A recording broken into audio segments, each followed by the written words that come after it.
Bom dia, pessoal. Meu nome é Priscila Karen, professora de sala de recursos, aqui da Leste 3. Atendo alunos surdos e com deficiência auditiva. E hoje a gente vai conversar um pouquinho sobre esse atendimento ao aluno surdo ou aluno com deficiência auditiva, principalmente na área da sala regular, né? Como é que é esse atendimento do professor da sala regular? O que lhe cabe enquanto professor de sala regular? O que ele tem ou não que fazer para que esse atendimento aconteça?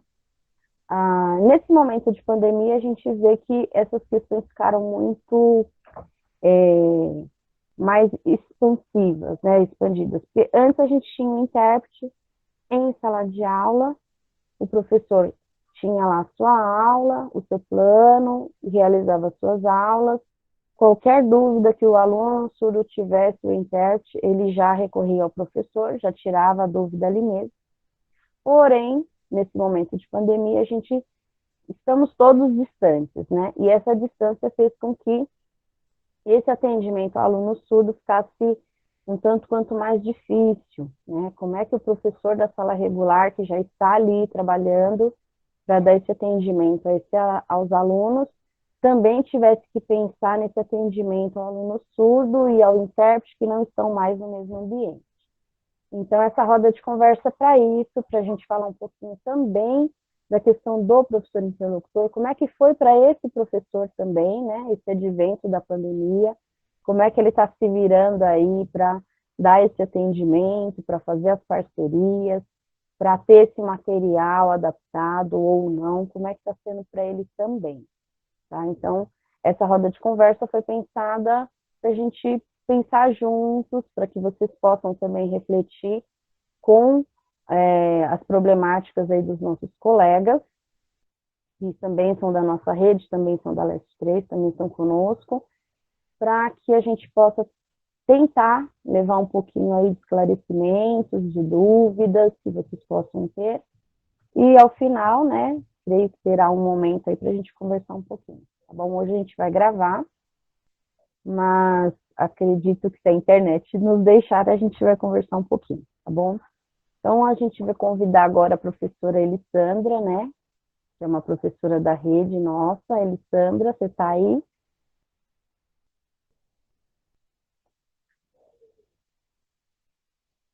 Vou esperar para eu entrar. Ela vai falar um pouquinho para nós, né? Ela é uma professora aqui do Fundamental 1, que atende um dos nossos alunos surdos. E ela vai falar um pouquinho dos desafios que ela teve aí do início da pandemia, tá bom?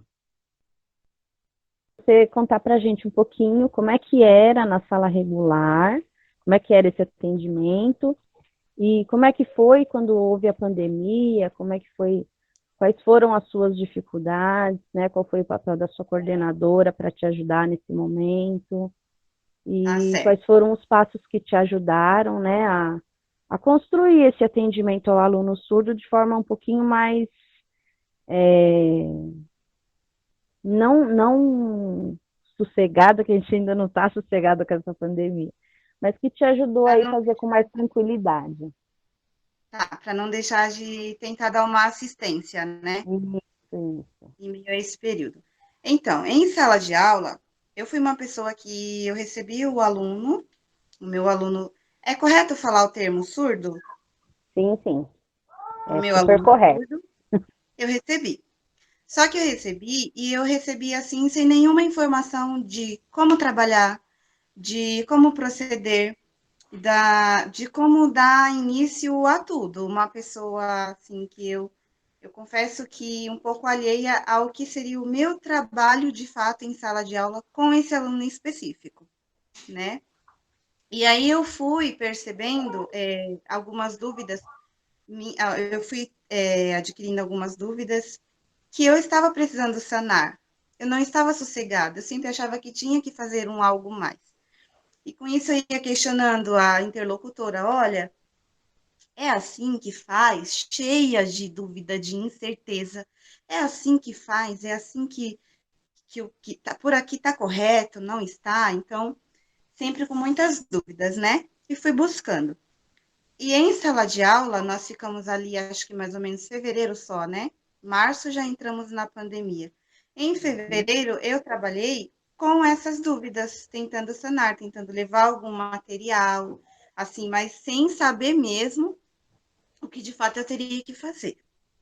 E aí eu fui começando a buscar ajuda, falando para a coordenadora, minha coordenadora Vanilda, falando, olha, eu preciso saber do meu papel enquanto professora de um aluno surdo, que eu realmente não sei nada e eu estou sentindo que eu preciso saber. E aí o trabalho com a interlocutora também ia sempre questionando. Com isso veio a pandemia, eu não dei seguimento a esse trabalho em sala de aula, porque eu estava dando os primeiros passos de sanar as minhas dúvidas em como fazer. E aí após ter entrado a pandemia, eu continuei com as mesmas buscas. Minha coordenadora falou: olha, vamos buscar, vamos ver quem pode nos ajudar. Eu fui tentar entender um pouco da legislação, porque o meu papel mesmo eu não estava fazendo em sala de aula. Eu não estava, mas eu também não estava percebendo a imensidão de coisas que eu tenho que fazer. Elisandra, Estou aprendendo, com isso eu estou aprendendo muitas outras coisas que eu teria que fazer, já em sala de aula. E aí todo mundo Elisandra, está me ajudando nessa busca. Foi aí que chegamos em você também, Priscila, né? Para me ajudar a gente tentar construir uma forma de atender o Enzo nesse período de pandemia. Sim, Priscila. então, não, só lembrando que você não fazia não porque você não quisesse, né? Era por falta de conhecimento mesmo, né? Conhecimento mesmo e de É, assim de entender mesmo o meu papel, assim, aí, tanto que a partir do momento que eu fui buscar, eu tive todo o suporte, porque eram dúvidas minhas, mas que eram só minhas. Eu não tinha noções assim das coisas que teria eu mesmo assim, enquanto estudo meu. A partir do momento que eu falei sobre isso, que eu tinha muita coisa a aprender, aí veio o suporte, sim, da escola, todo mundo foi em busca, olha, vamos por esse caminho, é assim. E aí a gente foi encontrando algumas estratégias para trabalhar. sim. E aí, são essas estratégias que a gente precisa estar falando um pouquinho, né? Então, só para quem está ouvindo, né? A Elissandra, né? Elissandra, me corrija se eu estiver enganada. É o seu primeiro caso de aluno com deficiência, não é? Eu não tive nenhum outro Nenhum caso. outro. Se eu tivesse algum, nesse período escolar que eu estou trabalhando, assim, desde que eu estou trabalhando como professora, eu acho que eu já teria noções de que é necessário buscar um algo, né, para cada aluno especial, ou deficiência auditiva, ou deficiência intelectual. Então, eu nunca recebi um aluno, então eu não tinha noção desse trabalho, assim, sabe, que tem que ser feito, diferenciado também para eles. Isso. E aí, em cima do que a Elissandra está falando, né? O que foi ofertado para a Elissandra, então, né? Foi um trabalho de adaptação de acesso ao currículo, né? Para cada tipo de pessoa com deficiência, nós temos alguns trabalhos, né? E para a Elissandra, como no caso dela, ela tem um aluno surdo, nós fazemos adaptação curricular, a menos que esse aluno surdo também tenha outras deficiências associadas, que não é o caso do aluno da Elissandra. Então, como ele é apenas um aluno com surdez, então é uma adaptação de acesso ao currículo. Qual que é a diferença, então, né? Não é adaptação curricular, ai meu Deus, a professora já está falando um monte de coisa aí que eu vou ficar pirada. Calma, vai dar tudo certo. É até mais fácil do que a gente pensava, né, Elissandra? Vamos dizer assim. É, Quando a gente pensa em adaptação de acesso para os alunos com deficiência auditiva ou surdez, geralmente o professor vai trabalhar o mesmo currículo, as mesmas coisas que ele trabalharia em sala de aula com os demais alunos. A diferença é, o aluno com surdez precisa de mais elementos visuais, porque o aluno que escuta, ele sabe, por exemplo, auditivamente o que é uma cadeira, o que é um caderno, o que é um lápis, o que é uma borracha, todos esses elementos que o professor depois vai trazer na época de alfabetização, como é que é a escrita dessa palavra. Mas ele já conhece auditivamente e ele sabe qual é a referência desse aluno. Se eu falo para um aluno ouvinte, olha, pega a borracha, ele sabe que é uma borracha. Ele vai lá e pega uma borracha. Ele só não sabe ainda escrever borracha. O aluno surdo, ele já viu uma borracha, mas ele nunca ouviu a palavra borracha. Então, se eu escrever para ele borracha, quer dizer nada. Agora, se eu coloco para ele a figurinha lá da borracha e digo para ele, pega, na hora ele vai lá e pega, porque ele sabe que é uma borracha. Ele só não sabe que é assim que se escreve. Então, foi o trabalho que nós fizemos com a Elissandra, né, Elissandra? A Elissandra mandou os primeiros materiais, e aí eu olhei os materiais da Elissandra, e aí a gente discutiu algumas coisas, né? A primeira foi a historinha do Cravo e a Rosa, né, Elissandra? Cravo e a Rosa. O Cravo e a Rosa. Então, aí foi onde a gente trabalhou. Mas o cravo, que é isso? O que é o cravo? A Elissandra foi atrás das imagens de cravos, vários tipos de cravos, cravos coloridos, né? A rosa, só tem rosa cor-de-rosa? Não, tem rosa de outras cores. Então, ela foi buscar essas outras cores, né? O que é uma sacada, né, Elissandra? Você foi buscar a imagem de uma sacada. Então, não é só colocar a palavrinha lá. O que é uma sacada? Em Né? sala de aula, não que a gente não tenha essas informações, né? Nas nossas formações, nós temos sempre acesso a essas informações. Só que é diferente de você ter o aluno e você mudar o seu olhar de que é preciso mudar. A Eu prática não é diferente estava da teoria. eu não estava percebendo a profundidade que tem que ser uma atividade para o meu aluno surdo. Para mim, assim, a nível estava de conhecimento, eu tinha conhecimento, estudo, leitura, mas na prática eu nunca tive, então eu não sabia por onde começar. Então, eu acho que serviu para, claro, para ter um início também de tudo, né? Para dar um ponto de partida. A cada dia eu estou aprendendo mais. Mas, assim, esses dias eu me vi me questionando, poxa vida, olha só a profundidade que vai essa atividade para ele. Eu tinha uma atividade do EMAI que fala de coleção de selos postais. Se eu estou falando ali para o meu aluno ouvinte, selos postais, e só tem uma imagenzinha ali no EMAI, ele já vai entender ali o que é um selo postal. Né? E eu só falando, olha, o selo a gente coloca numa carta, mas não tem a imagem da carta. Não tem imagem do envelope. O ouvinte, ele sabe, de repente, o que é uma carta, mas o Enzo não. Então, eu fui mostrando tudo. Fui mostrando a imagem do selo, fui mostrando a imagem de onde é feito o selo postal, mostrando a imagem das diversas coleções de selo, sabe? E eu não tinha noção, assim, do quanto a gente tem que buscar para ele entender. A mesma coisa são outras fábulas. Eu fui trabalhar fábula. Trabalho com a turma, faço a leitura da fábula, leio a moral da história, respondo o questionário. Mas para o Enzo, eu tive que ir buscar o que é o corvo da fábula, mostrar a imagem, o que é a raposa da fábula, mostrar a imagem em desenho e em animal, sabe? E aí mostrar a escrita da palavra corvo, mostrar a escrita da palavra raposa. E eu não tinha noção de que era assim o caminho.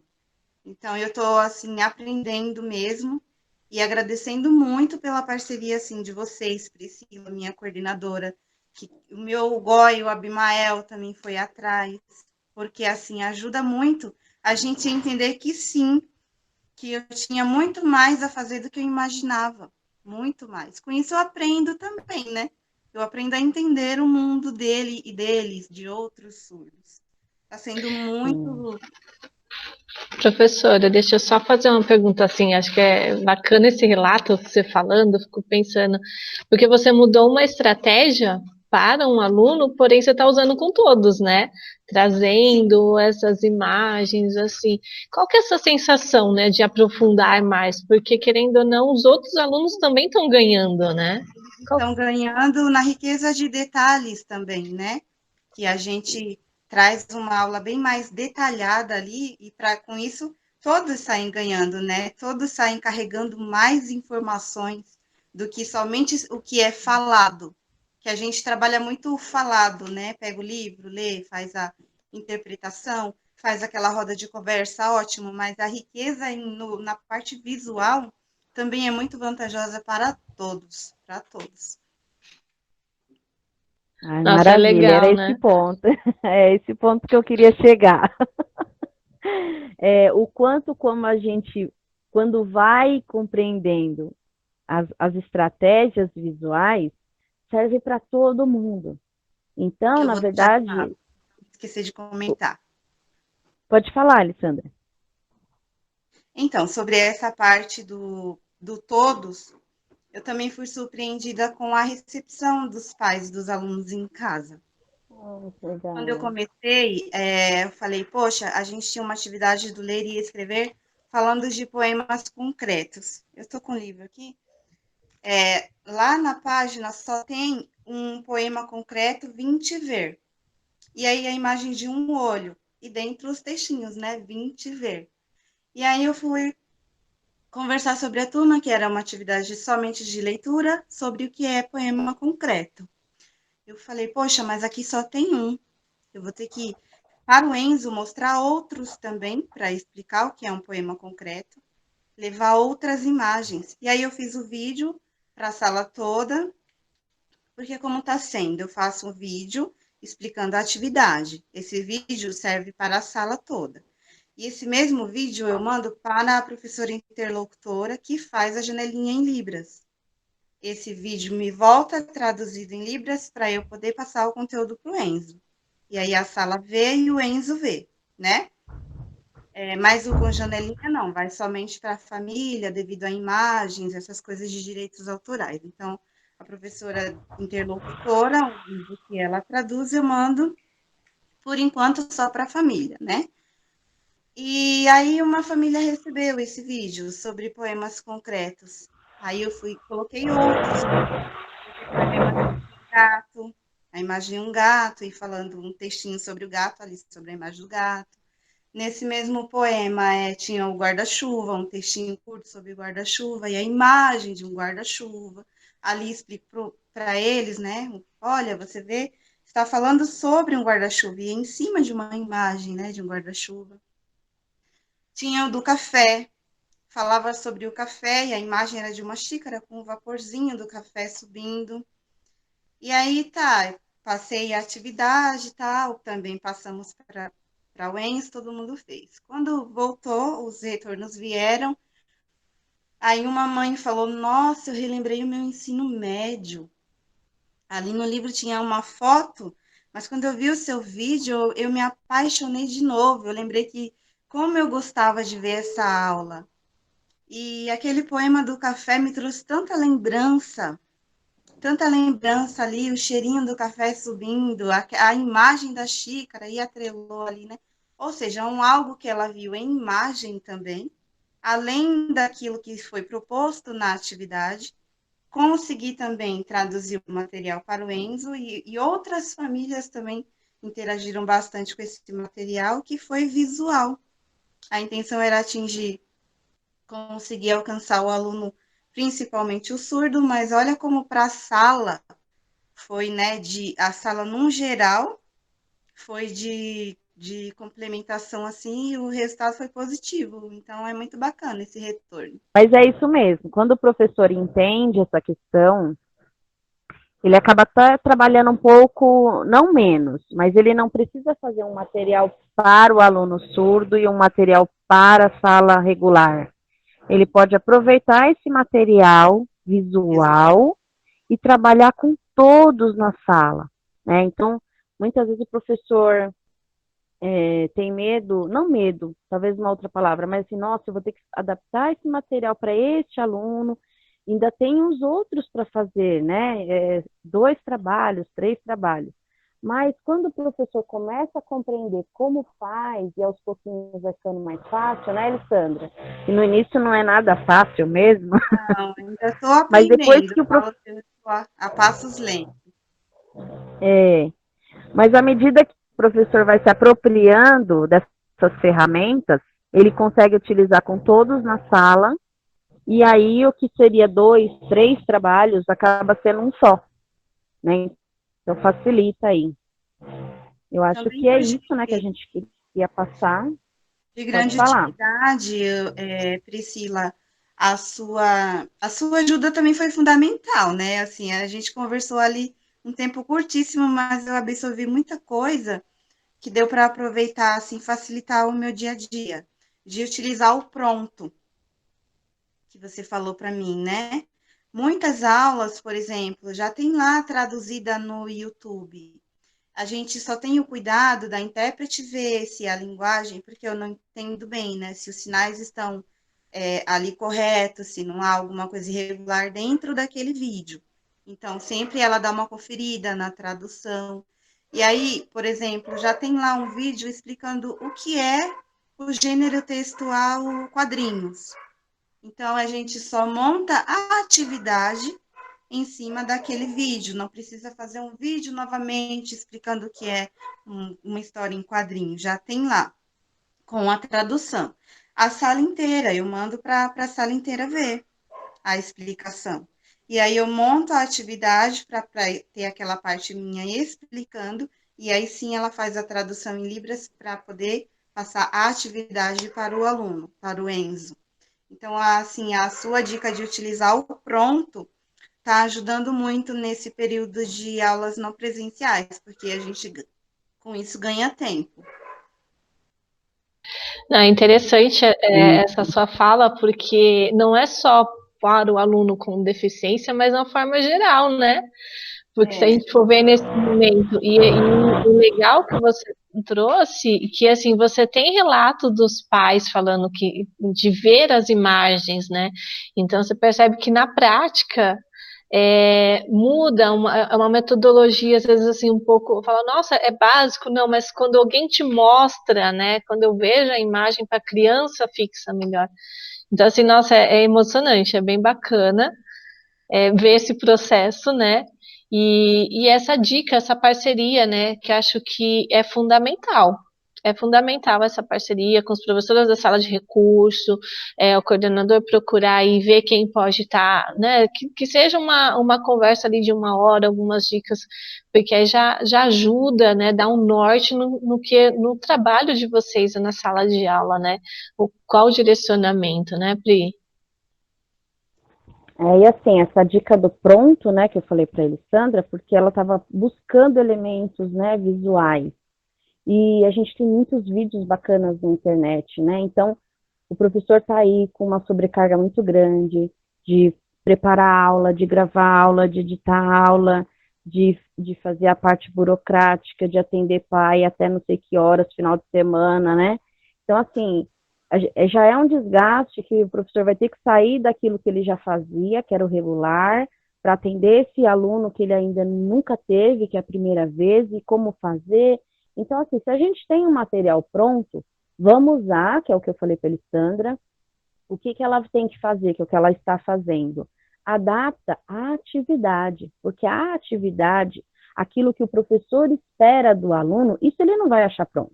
Ele vai achar, né, igual ela achou lá das borboletas, da metamorfose, ficou lindíssima a sua aula da metamorfose das borboletas, adorei. Então, assim, muita coisa a gente acha pronto, mas o que o professor espera, esse ele vai ter que fazer, né? Então, é o que a professora faz.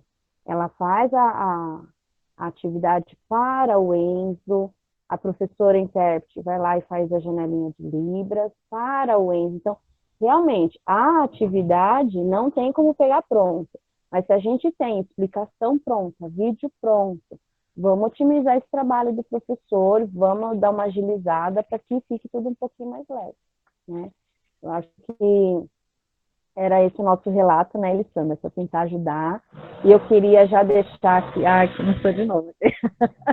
Mas eu queria deixar, desde já, né, para aquele professor que quiser, que precisar, pode chamar, pode entrar em contato. Eu trabalho na Humberto Dantas, né, então precisando, pode entrar em contato lá. Estamos aqui para auxiliar, e eu, como comentei com a Ju, né, Ju? Não é porque eu sou boazinha, não, tá? Eu também sou boazinha. Mas não é porque eu só sou boazinha. Existe uma legislação que diz que nós, professores dos recursos, temos que dar essa orientação técnica pedagógica para o professor de sala regular. Então, qualquer professor que tenha alunos com deficiência, seja ela qual for, ele terá ao seu dispor um professor de sala de recursos que deverá dar o atendimento pedagógico para o professor da sala regular, tá? Então, precisando, estamos à disposição.